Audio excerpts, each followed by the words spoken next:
সুপ্রিয় দর্শক, আসসালামু আলাইকুম। আপনাদের সবাইকে স্বাগত জানাচ্ছি এখনকার আলোচনায়। আপনাদের সঙ্গে আছি আমি সিরাজুল ইসলাম। দর্শক, ইরানের পক্ষ থেকে আমেরিকাকে নতুন করে হুঁশিয়ারি দেওয়া হয়েছে। তাতে বলা হয়েছে, আমেরিকা বা ইসরায়েল যদি নতুন করে কোনো রকমের হামলা চালায় তাহলে এবার বড় ধরনের প্রাণহানির ঘটনা ঘটবে। হুমকিটি যথেষ্ট গুরুত্বপূর্ণ। এপাশে লেবানন এবং ইসরায়েলের ভেতরে যে চুক্তি হয়েছে সেই চুক্তি না মানার ঘোষণা দিয়েছে হিজবুল্লাহ। তারা বলেছে এই চুক্তি বাস্তবায়ন করতে গেলে প্রয়োজনে লেবাননের ভেতরে গৃহযুদ্ধ শুরু করবে। এদিকে ইরানের সাথে আমেরিকার টানাপোড়েন উত্তেজনা থাকার পরেও এবং 25 ও 26 জুন ইরান আমেরিকার ভেতরে ছোটোখাটো রকমের সংঘর্ষের ঘটনার পরেও হরমুজ প্রণালীতে জাহাজ চলাচলের সংখ্যা বেড়েছে। এদিকে পাকিস্তান এবং ইরানের মধ্যে নতুন করে সম্পর্ক অনেক গভীর হবে বলে যে সমস্ত জল্পনা কল্পনা চলছিল তার বাস্তব রূপ দেখা যাচ্ছে। পাকিস্তান নতুন করে ইরানের তেলের বাজারে ঢুকছে, ইরান থেকে তেল নেবে। শুধু তেল নিয়েই পাকিস্তান ক্ষান্ত হচ্ছে না, ইরানের সাথে রেল এবং সড়ক যোগাযোগ অনেক বাড়াবে। এই যে প্রেক্ষাপট, এতে তেহরানের সাথে ইসলামাবাদের সম্পর্কের ধরন কোন পর্যায়ে যাবে, সামগ্রিকভাবে মধ্যপ্রাচ্যের পরিস্থিতি কোথায় যাচ্ছে, নতুন করে কি আমেরিকা এবং ইরানের ভেতরে বড় ধরনের সংঘাতের আশঙ্কা আছে? তা না হলে কেন ইরানের পক্ষ থেকে নতুন করে এই হুঁশিয়ারি দেওয়া হলো? সুপ্রিয় দর্শক, এখনকার ভিডিওতে এই বিষয়গুলো নিয়ে বিস্তারিত আলোচনা করব। আশা করি আপনারা শেষ পর্যন্ত সঙ্গে থাকবেন। আর ভিডিও ভালো লাগলে লাইক, কমেন্ট, শেয়ার করবেন এবং চ্যানেলটি সাবস্ক্রাইব করে সাথেই থাকবেন। দর্শক, চলুন বিস্তারিত আলোচনায় চলে যাই। আমরা সবাই জানি ইরান এবং আমেরিকার মধ্যে নতুন করে সংঘর্ষের ঘটনা ঘটেছে। তারপরেই ইরানের সর্বোচ্চ নেতার নিরাপত্তা বিষয়ক উপদেষ্টা মহসিন রেজাই তিনি বলেছেন, আমেরিকা এই সমঝোতা লঙ্ঘন করে গুরুতর অপরাধ করেছে, তার জবাব দেওয়া হয়েছে এবং ভবিষ্যতে ইসরায়েল এবং আমেরিকা যদি কোনো রকমের ইরানের উপরে হামলা চালায় তাহলে তার জবাব হবে ভয়াবহ, তাৎক্ষণিক এবং চূড়ান্ত। তিনি বলেছেন, ইরান যে জবাব দেবে তাতে বড় ধরনের প্রাণহানির ঘটনা ঘটবে। একেবারে সরাসরি তিনি বলেছেন। একটু আমরা ব্যাকগ্রাউন্ড থেকে আসি। এই মহসিন রেজাই হচ্ছেন ইরানের সর্বোচ্চ নেতা সাইয়েদ মুজতবা খামেনি, তার সামরিক বিষয়ক উপদেষ্টা। তিনি অর্থাৎ মহসিন রেজাই IRGCর প্রধান কমান্ডার ছিলেন। তিনি প্রধান কমান্ডার ছিলেন যখন ইরান এবং ইরাকের যুদ্ধ চলে 1980 থেকে 88 সাল পর্যন্ত। এই রকম সময়ে তিনি কমান্ডার ছিলেন। ইরানের রাজনীতিতে তার গুরুত্বপূর্ণ অবদান রয়েছে, ভূমিকা রয়েছে এবং তিনি খুব প্রভাবশালী ব্যক্তি। তার কথার মূল্যও আছে। সর্বোচ্চ নেতার সামরিক উপদেষ্টা মানে হচ্ছে সর্বোচ্চ নেতার একেবারে ঘনিষ্ঠ ব্যক্তি। তার এই বক্তব্য মানে সর্বোচ্চ নেতার দপ্তর তার এই বক্তব্যকে গ্রহণ করবে। সেক্ষেত্রে তিনি যে বললেন যে এবার বড় ধরনের প্রাণহানির ঘটনা ঘটবে, এই কথাটা যথেষ্ট তাৎপর্যপূর্ণ, গুরুত্বপূর্ণ। কেন তিনি এই কথা বলছেন আমরা একটা বিষয় খেয়াল করে দেখব। এই যে 40 দিনে যে যুদ্ধটা গেল ইরানের সাথে ইসরায়েল এবং আমেরিকার, বা গত বছরের জুন মাসে যে 12 দিন যুদ্ধ করেছিল ইসরায়েল এবং ইরান এবং শেষ পর্যন্ত তাতে জড়িয়ে গিয়েছিল আমেরিকা, সেই যুদ্ধেও বেসামরিক লোকজনের উপর হামলার সংখ্যা একেবারেই কম। এর প্রধান কারণ ইরান ইসলামের নীতি নৈতিকতা অনুসরণ করে। বেসামরিক লোকজনকে হত্যা করার কোনো সুযোগ ইসলাম দেয় না, যার কারণে ইরান হামলা বা পাল্টা হামলা যাই বলি চালানোর সময় যথেষ্ট খেয়াল করে একেবারেই সামরিক লক্ষ্যবস্তুগুলোতেই আঘাত এনেছে। আমরা সবাই দেখেছি মধ্যপ্রাচ্যের যত মার্কিন ঘাঁটি, সেই মার্কিন ঘাঁটি লক্ষ্য করে কিন্তু ইরান বেশিরভাগ সময় আঘাত এনেছে। মার্কিন সামরিক বাহিনীর সদস্যদের উপর কিন্তু তুলনামূলক কম হামলা চালিয়েছে। অনেক ক্ষেত্রে যে সমস্ত হামলা চালিয়েছে সেগুলোর মূল লক্ষ্যটা ছিল যে মার্কিন সেনারা ইরানি হামলার ভয়ে আতঙ্কগ্রস্ত হয়ে এলাকা ছেড়ে চলে যাক। 2019 সালের 20 জুন পারস্য উপসাগরের আকাশ দিয়ে ইরানের আকাশসীমায় সেই সময়কার আমেরিকার সবচেয়ে আধুনিক ড্রোন গ্লোবাল হক ড্রোন প্রবেশ করেছিল ইরানের আকাশসীমায়। করার সাথে সাথেই ইরান সেই ড্রোনটাকে ভূপাতিত করে। এই ড্রোনের পাশেই ছিল আর একটা গোয়েন্দা বিমান, যাতে প্রায় 15 জন বা 14 জন মার্কিন গোয়েন্দা সেনা কর্মকর্তা ছিল।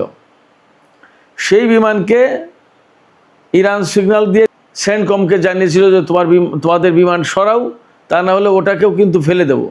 আমরা ড্রোন ফেলে দিয়েছি, বিমানটা ফেলিনি, কারণ সেখানে লোকজন আছে, ড্রোনের লোকজন ছিল না। দেখুন, খেয়াল করুন, শত্রুর বিমান তার আকাশে ঢুকেছে, গ্লোবাল হক ড্রোনটা ভূপাতিত করলো, কিন্তু বিমানটা ভূপাতিত করেনি। এই কারণে যে ক্যাজুয়ালিটি অর্থাৎ প্রাণহানির ঘটনা এড়াতে চেয়েছে ইরান। এই যে ইরান যে 40 দিনের যুদ্ধ করলো, বা আগেই বলেছি যে গত বছরের জুন মাসে 12 দিনের যুদ্ধ করেছিল, তাতে কিন্তু ইসরায়েল এবং আমেরিকার সেনাবাহিনীর বা লোকজনের প্রাণহানির ঘটনা খুবই কম। অনেকেই বলেন যে ভাই, ইরান এত হামলা চালাই, ইসরায়েলি তো মরে না, বা আমেরিকার লোকজন তো মারা যায় না। এর বাস্তব কারণ হচ্ছে ইরান লোক মারার জন্য তো হামলাটা চালায় না। হামলাটা চালায় ওই যে সামরিক সরঞ্জাম আছে যেগুলো দিয়ে ইরানের বিরুদ্ধে হামলা চালাচ্ছে, ওইগুলো ধ্বংস করে দিতে পারলে তো তাদের হাত পা ভেঙে গেল। এই চিন্তা রেখে ইরান যুদ্ধ করে। কিন্তু এবার মহসেন রেজাই বলছেন যে তাদেরও তো ধৈর্যের একটা সীমা আছে। এবার যদি ইসরায়েল এবং আমেরিকা হামলা চালায় তাহলে প্রাণহানির সংখ্যা বাড়বে। তার মানে ইসরায়েল এবং আমেরিকার সেনাবাহিনীর উপরেই এবার হামলা চালাবে।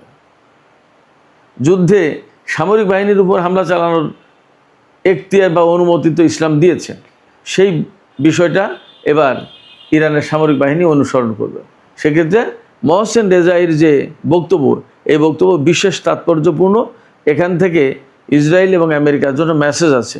তারা কি মেসেজ গ্রহণ করবে আমি জানি না, বাট তাদের জন্য মেসেজ আছে।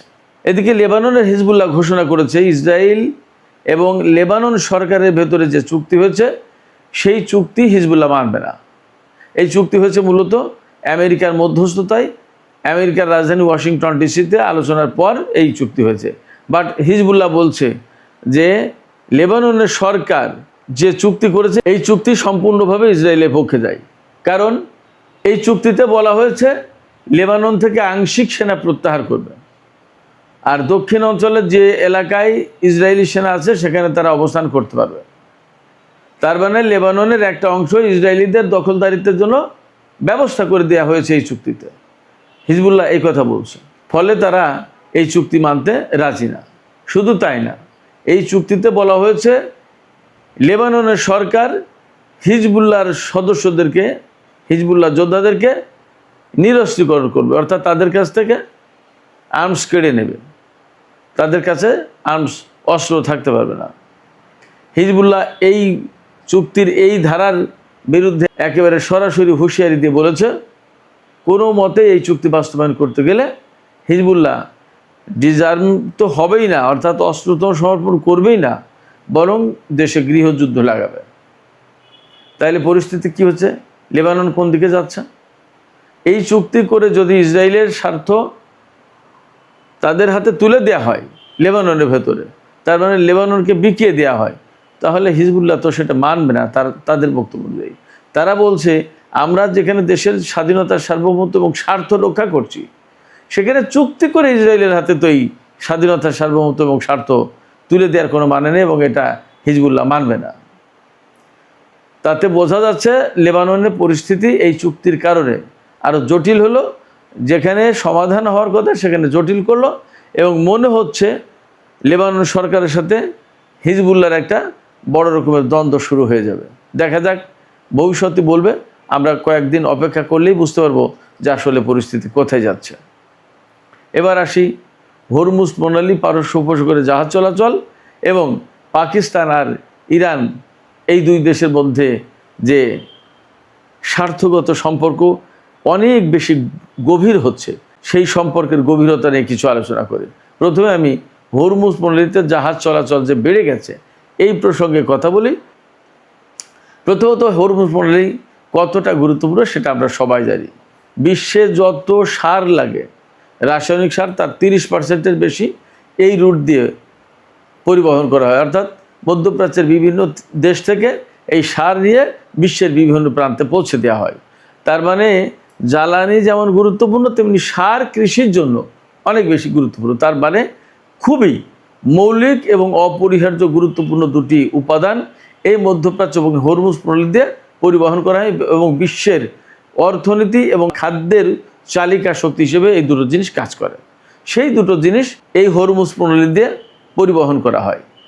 কিন্তু যুদ্ধ শুরুর পরপরই ইরান যেহেতু এই হরমুজ প্রণালী বন্ধ করে দিয়েছিল, সেক্ষেত্রে গত কয়েক মাস ধরে মারাত্মক রকমের খারাপ অবস্থায় ছিল। শত শত জাহাজ সেখানে আটকা পড়েছে, শত শত জাহাজের ক্যাপ্টেন, নাবিক, ক্রু সেখানে আটকা পড়েছে।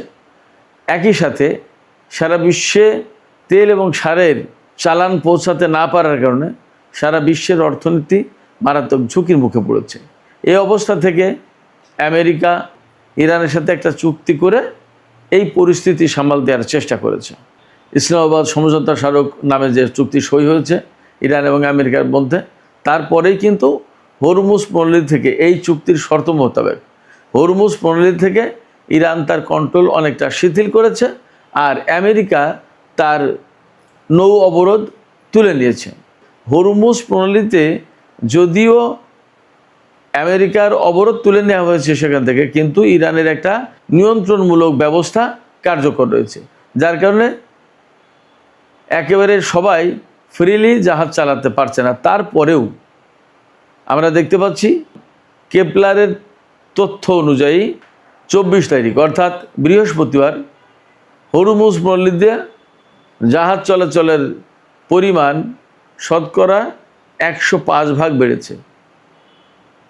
আমি সম্ভবত গত পরশু দিনের একটা ভিডিওতে বলেছিলাম, ইরান এবং আমেরিকার মধ্যে সমঝোতা সই হওয়ার পর হরমুজ প্রণালী দিয়ে জাহাজ চলাচল 24 ঘন্টায় 24টা জাহাজ চলেছে, অর্থাৎ প্রতি ঘন্টায় একটা। যুদ্ধ শুরুর আগে 24 ঘন্টায় অন্তত 100 জাহাজ চলাচল করত। তার মানে দাঁড়াচ্ছে যে ভীষণভাবে জাহাজ চলাচল কমে গেছে। তারপরেও এখন নতুন করে আমি দেখলাম ইন্ডিয়ার এনডিটিভিতে এই তথ্যটা তুলে ধরেছে। মেরিটাইম ইন্টেলিজেন্স ফার্ম কেপলারের বরাত দিয়ে তাদের প্রতিবেদন উল্লেখ করে এনডিটিভি বলছে যে হরমুজ প্রণালীতে জাহাজ চলাচলের সংখ্যা 105% বেড়েছে। তার মানে এখন প্রতিদিন অন্তত 70টি জাহাজ চলাচল করছে, এর ভেতরে 53টি হচ্ছে বাণিজ্যিক জাহাজ। হরমুজ প্রণালী দিয়ে জাহাজ চলাচল বেড়ে যাওয়া মানেই হচ্ছে বিশ্ব অর্থনীতির জন্য সুখবর। জ্বালানি পরিবহন হচ্ছে, গ্যাস পরিবহন হচ্ছে, সার পরিবহন হচ্ছে। তার মানে বিশ্ব অর্থনীতি অর্থাৎ আপনার উৎপাদন, বিপণন এবং কৃষিজ পণ্য উৎপাদনের ক্ষেত্রে এখন স্বস্তির নিঃশ্বাস ফেলতেই পারে বিশ্ববাসী, একথা বলা যাচ্ছে। তবে কিছুটা সংকট অবশ্যই সেখানে আছে। আমেরিকা এবং ইরানের মধ্যে মাঝে মাঝেই যে সংঘর্ষ হচ্ছে, তাতে হরমুজ প্রণালী একেবারেই যে পুরোপুরি খুলে যাচ্ছে বা খুলে গেল সেই নিশ্চয়তা কিন্তু এখনও দেয়া যাচ্ছে না, সেই নিশ্চয়তা এখনও পাওয়া যায়নি। পাশাপাশি আমেরিকা এবং ইরানের মধ্যে পরমাণু ইস্যু নিয়ে যে চূড়ান্ত আলোচনা শুরু হতে যাচ্ছে, সেই জায়গায় কতটা সমাধান আসবে এবং ইরান এবং আমেরিকার ভিতরে আসলে চুক্তি হবে কিনা, নেতানিয়াহুকে বা ইসরায়েলকে মাইনাস করে সাইডে রেখে এই চুক্তি হওয়ার সম্ভাবনা আছে কিনা, এই সমস্ত বিষয়গুলো আমাদেরকে যথেষ্ট ভাবাচ্ছে। এই জায়গা থেকে বলা যাচ্ছে যে চুক্তির ব্যাপারে আমরা আশাবাদী হলেও একেবারে পুরোপুরি আশাবাদী বা নিশ্চিত হওয়া যাচ্ছে না। যতক্ষণ পর্যন্ত আমরা পুরোপুরি আশাবাদী বা নিশ্চিত না হতে পারছি, ততক্ষণ পর্যন্ত হরমুজ প্রণালী দিয়ে জাহাজ চলাচলের নিশ্চয়তা একদম 16 আনা দেয়া যাচ্ছে না। তার মানে এখনও জাহাজ চলাচল পুরোপুরি চালু হওয়ার ব্যাপারে অনিশ্চয়তা রয়ে গেছে।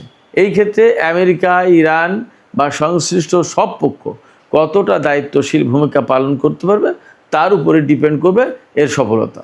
এই ক্ষেত্রে ইরানের পক্ষ থেকে বা অনেকের পক্ষ থেকে অভিযোগ বা এক ধরনের সন্দেহ, দ্বন্দ্ব, সংশয় প্রকাশ করা হচ্ছে যে এই চুক্তি যাতে ইরানের সাথে আমেরিকার না হয় সেই জন্য ইসরায়েল মারাত্মক রকমের তৎপরতা চালাচ্ছে, এবং তার তৎপরতার কারণে শেষ পর্যন্ত যদি চূড়ান্ত চুক্তি ভেস্তে যায় এবং ইরান আর আমেরিকার মধ্যে যদি চূড়ান্ত চুক্তি না হয়, তাহলে হরমুজ প্রণালীর অবস্থা খারাপ হতে পারে, আবার দুই পক্ষের ভেতরে যুদ্ধ সংঘাত শুরু হতে পারে। কিন্তু ইরান আগেই বলে রেখেছে যদি নতুন করে যুদ্ধ সংঘাত শুরু হয় তাহলে ইরান অবশ্যই এবার এমন হামলা চালাবে যার কারণে প্রচণ্ড রকমের প্রাণহানি হবে। এই প্রাণহানি মেনে নিতে প্রস্তুত আছে কিনা আমেরিকা এবং ইসরায়েল, সেটা একটা বড় প্রশ্ন। সুপ্রিয় দর্শক, এবার আমরা আসি পাকিস্তান ইরান সম্পর্ক প্রসঙ্গে। এই যে চুক্তি হয়েছে ইরান এবং আমেরিকার মধ্যে, তাতে যে পাকিস্তান মধ্যস্থতা করেছে, বিরাট গুরুত্বপূর্ণ ভূমিকা রেখেছে, এই নিয়ে আমরা অনেক কথা বলেছি, বিশ্ববাসী সবাই জানে, আমরা সবাই জানি কম বেশি। এই প্রেক্ষাপটে পাকিস্তান এবং ইরানের মধ্যে কি সম্পর্ক হতে যাচ্ছে, সম্পর্ক কতটা গভীরে যাচ্ছে এবং এই সম্পর্ক থেকে আসলে কে কতটা লাভবান হবে, এই বিষয় নিয়ে একটা আলোচনা করতে চাই। আশা করি আপনারা যথেষ্ট আগ্রহ সহকারে শুনবেন। ইরান এবং পাকিস্তানের মধ্যে সম্পর্ক হলে যা হতে যাচ্ছে তা হলো যৌথ পরিবহন ব্যবস্থা চালু করা, এটা সবচেয়ে গুরুত্বপূর্ণ ব্যাপার। তারপরে রয়েছে সীমান্তে ট্রাক এবং কন্টেইনার চলাচলে কিছু সমস্যা আছে, এই সমস্যাগুলো কমিয়ে আনা। তারপরে রয়েছে রেল ও সড়ক পথে বাণিজ্য সহজ করা। পাকিস্তান ইরান সড়ক যোগাযোগ আরও উন্নত করা। রেল এবং সড়ক প্রসঙ্গে কি বলা হয়েছে? পাকিস্তান বলেছে ভবিষ্যতে রেল ও সড়ক যোগাযোগ অনেক বেশি সহজ করা হবে, অনেক বেশি ঘনিষ্ঠ করা হবে। পাকিস্তান এবং ইরান দুই দেশই মনে করছে যে দুই দেশের মধ্যে ল্যান্ড রুটে অর্থাৎ স্থলপথে বাণিজ্য খুবই গুরুত্বপূর্ণ ব্যাপার। অতএব এই বিষয়টা যত সহজে এবং যত দ্রুত এগিয়ে নিয়ে যাওয়া যায় সেটাই ভালো। তার মানে হচ্ছে ইরান এবং পাকিস্তানের মধ্যে যে বাণিজ্য করিডোর ছিল সেই বাণিজ্য করিডোর আবার চালু হচ্ছে। এখানেই শেষ কথা না, পাকিস্তান ইরানের তেলের বাজারে প্রবেশ করবে। কেন? তার মূল লক্ষ্য হচ্ছে ইরানের বাজার থেকে কিছুটা কম মূল্যে বা কম দামে পাকিস্তান তেল পাবে। এটা স্বাভাবিক, পাকিস্তান এত বড় একটা গুরুত্বপূর্ণ রোল প্লে করেছে, সেই জায়গায় একেবারে একটা সভ্য দেশ হিসেবে, প্রাচীন সভ্যতার অনেক বেশি উচ্চ সংস্কৃতির ধারক বাহক জাতি হিসেবে ইরান পাকিস্তানকে কিছু সুবিধা দেবে, এটা স্বাভাবিক। সেই সুবিধার আওতায় পাকিস্তান ইরানের হেভি ক্রুড অয়েল আমদানি করবে এবং সেটা রিফাইন করে দেশের ভেতরে ব্যবহার করবে, দেশের বাজারে বিক্রি করবে। এখানে যদিও কিছুটা টেকনিক্যাল চ্যালেঞ্জ রয়ে গেছে, এই চ্যালেঞ্জ কীভাবে ওভারকাম করে সেটা পাকিস্তানের সরকার দেখবে। বাট ইরান যে পাকিস্তানের তেলের বাজারে আবার ফিরছে এটা মোটামুটি নিশ্চিত। এই জায়গায় যদিও একটা শর্ত আছে, আপাতত 2 মাস যে 60 দিন ইরান এবং আমেরিকার মধ্যে আলোচনা চলবে চূড়ান্ত চুক্তির ব্যাপারে, সেই 60 দিনের মধ্যে পাকিস্তান ইরান থেকে তেল আনবে। তারপরে কি করবে? আমার বিশ্বাস, বা এর আগে আমি আর একটা আলাদা ভিডিওতে বলেছি, ইরান পাকিস্তান তেলের পাইপলাইন যে প্রকল্প ছিল সেই প্রকল্প হয়তো চালু করবে যদি দুই দেশের মধ্যে চূড়ান্ত চুক্তি সই হয়। সেক্ষেত্রে কথা বলার যথেষ্ট সুযোগ আছে যে ইরান এবং পাকিস্তানের মধ্যে সড়ক রেলপথ অর্থাৎ সীমান্ত পথে বাণিজ্য শুরু হবে এবং যুদ্ধ চলাকালীনই বলা যায় 7 এপ্রিলের পরপরই পাকিস্তান 1950 সালের একটি আইন সংশোধন করে তাদের ল্যান্ড রুট খুলে দিয়েছিল যাতে এই রুট দিয়ে ইরান এবং চীন বাণিজ্য করতে পারে। পাকিস্তানও সেই সুবিধা নিচ্ছে এবং ভবিষ্যতে সেই সুবিধা আরও অনেক বেশি ওয়াইডার করবে, বিস্তৃত করবে। তার মানে দাঁড়াচ্ছে ইরান এবং ইসরায়েল আর আমেরিকার ভেতরে যুদ্ধ হলো, সেই যুদ্ধের প্রেক্ষাপটে ইরানের সাথে পাকিস্তানের বাণিজ্যিক, অর্থনৈতিক এবং দুই প্রতিবেশী দেশের মধ্যে যে যত ধরনের সম্পর্ক থাকে অনেক বেশি জোরালো এবং ঘনিষ্ঠ হতে যাচ্ছে।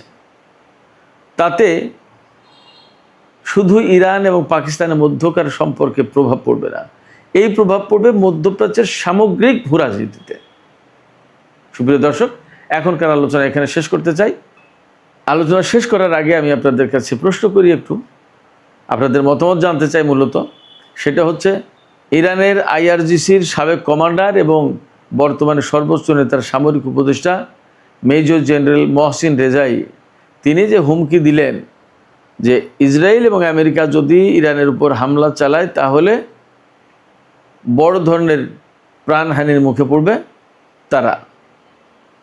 আপনারা কি মনে করেন এই হুমকি দেওয়ার মূল কারণ আমেরিকা এবং ইসরায়েলের পক্ষ থেকে ইরানের উপর নতুন করে আবার যুদ্ধ শুরু করার আশঙ্কা আছে? তা না হলে কেন তিনি হুমকি দিলেন? আপনাদের মতামত জানিয়ে কমেন্টে লিখুন, আর ভিডিও ভালো লাগলে লাইক কমেন্ট শেয়ার করবেন এবং চ্যানেলটি সাবস্ক্রাইব করে সাথেই থাকবেন। দর্শক, এখনকার আলোচনা এখানেই শেষ করতে চাই। আপনারা সবাই অনেক অনেক ভালো থাকুন। আল্লাহ হাফেজ।